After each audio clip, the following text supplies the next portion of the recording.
سلام و درودی به پایان دوستان عزیز، دوستان مهربان، برادران من، پاتریسیان عزیز، خواهران عزیز. امروز تصمیم گرفتیم که از منزل، یعنی که از جایی که آرامگاه، جایی که مرگ و مرده مردم ما، مردم دهه ما، مردم تمام دین و مقصد در همین جا خواب میکنن، از قبرستان میگیم، بعضی جا گورستان میگن، یک نظر کنیم که تا که بفهمیم که یک روز نه یک روز ما هم در همینجا انشالله اگر خدا خواسته باشه و نصیب میکنه در همین منزلگاه انشالله ما مقصد جایگیر میشیم و خداوند اگر با نصیب بهش میکنه انشالله به خواست پروردگار داخل بهش میشیم.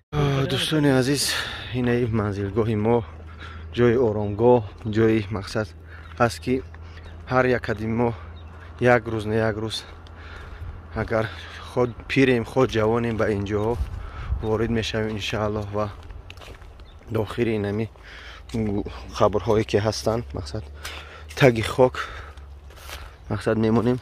جایهای ما خیلی مقصد همی دهه دهقانا بودیم ما جای پرهوا، جای سیبدار، ناگدار، اصلا مردم دهقانا بودیم ما همه وقت مقصد در مهنت هستند که مهنت حلال خوب و مقصد همه وقت حرکت میکنن که مهنت حلال با مثل دهقان و بله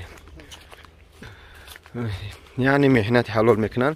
دهقان آباد خلق پیش نامش قزراق بود، ما کمتر بالاتر یک دهقان قزراق بالا میگیم، از همونجا فراوردگی بودن ما را، یعنی دوره های همون SSSR میگیم، دوره سیوز در همین جا ما را جایگیر کردن. مردم ما که مهنت کش بودن الحمدلله همین دهه را خیلی آباد و زیبا کردن. زیاده از 150 خواجگی داریم، به همون خاطر از نام قزراق یا برگردوندن بعد نام دهقان آباد، یعنی که مردم مهنت کردن، آباد کردن وطنی عزیز خودمان. خیلی خیلی جای عالی شده است، اما این جای های هستن که وجه پر شدگیان از سال 50 چند 56 الله اعلم نمیدونم 58 56 اینه این وطنی ما مقصد خیلی زیبا، خیلی شروع وطن تنشانتی وطنی ما این همچنین است. انشاءالله ما حرکت میکنیم که بسیار از جاهای تاریخی خودمان آهسته آهسته نشانتیم. انشاءالله در سر منزل پدران مادران گذشته یعنی یک دعا میخونیم، انشاءالله با پایانتر نشان میدیم چقدر منزل های زیبا داریم، جای های خوب.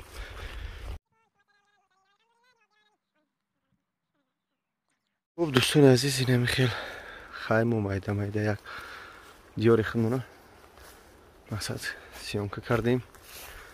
در این جاها پیشترها سیب میگفتن، ما سیب رخشک میگفتیم اگر که مونده باشه. همون سیبا مونده باشه، سیب رخشک بردیان شو مثل همین سیب ها.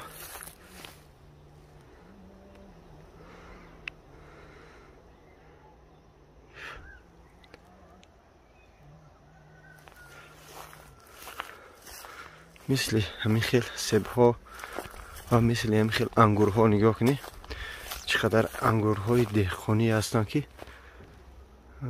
این همین خیل گفتیم گپو سیب سیاه با مزه دیر است نزدیک سیام که کنم.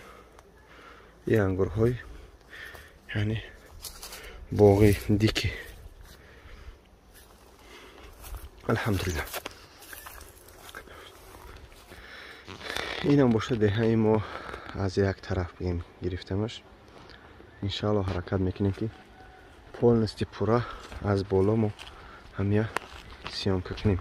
سیب های رخشکی میگیم که سیب های سرخی که پیش پزک هستن در سر هر یک قبر شنوندگی دوره های پیش این همین هسته. خیلی لذتی خوب دارم، مزهش هم باشم مزه خوبه.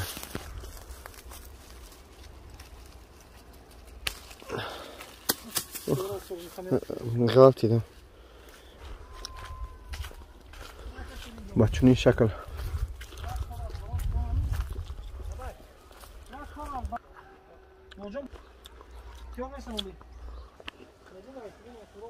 همچونی شکل داره. این با دستگیری صاحبگارای وطنی که الحمدلله پروردگار رحمت کنه گذشتگانشون. نگاه کنید از درنی گوریستان هم خیل تا این هم خیل آمدگی تو خودی باری تای مقصد وطن قشلاق انشالله نشانت میتیم. پول نستی مقصد چی کردگی است؟ اسفال کردین. بله این فقط همون راه گوریستان مونه که یک کوچه هم خیل اسفال اومدگی الحمدلله. خیلی مقصد اسفالتی خوب سهمی خوب گذاشتن بر خلق که مورم مهنتی خوب کردن. دوستی عزیز اینم خیل با چونین شکل مقصد اسفالت با درنی گوریستونی مونه الحمدلله گذاشتن. موقت برادر خیلی خیلی اومدیم تو مقصد وطن عزیز نشان بدیم.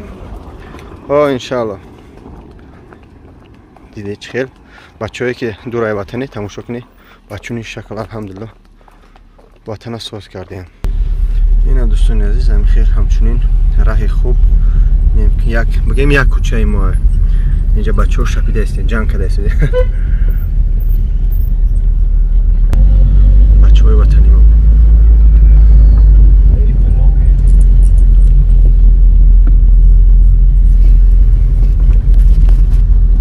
چقدر اسفال مهنتی خوب کردن. سومی خوب هم گذاشتن بچه های صاحب کاره که مقصد در همین سهمی خوچه گذاشتن الحمدلله.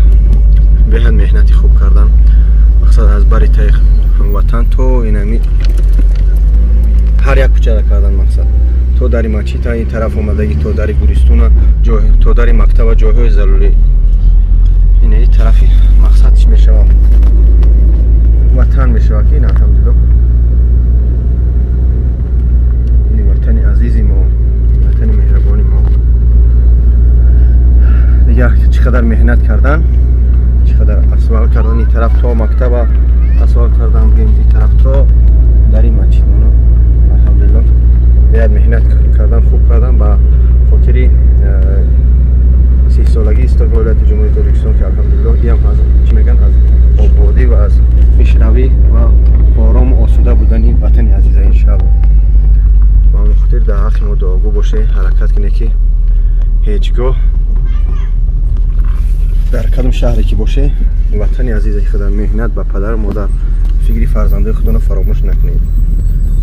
این وطنای ما الحمدلله ویدیو بخش کمک درست آمد زاتو پوراتر فهمیده این مردم ما مهنت کشن نوک ها و سیوایی که مقصد چی میگن مردم غرب نوک داره این خیلی مهنت میکنن گرمی روزای ببینید خیلی مهنت میکنه در همین مسئله ها و در پیش نوک و سیو این استادیون مونه این اینجا مقصد چقدر سیل اومده بود دور راه ها بیزه بودن این طرف با این طرف این کوچه هم پول نی اسفال کردگی رفتگی نگاه کنید چقدر مهنت کردن مردم ما.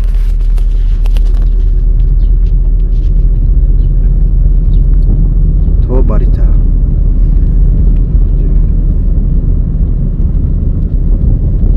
دوستان عزیز الحمدلله اینجا سر کردگی تو هم باری بالا را مقصد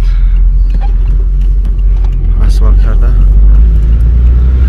آبادی کردن با اون خاطر در حق دعا باشه خدا نگهدار تو. السلام علیکم. انشاءالله حرکت میکنیم در نوارهای بعدتر پورا معلومات در باره وطنی خدمت کنیم. خدا نگهدار.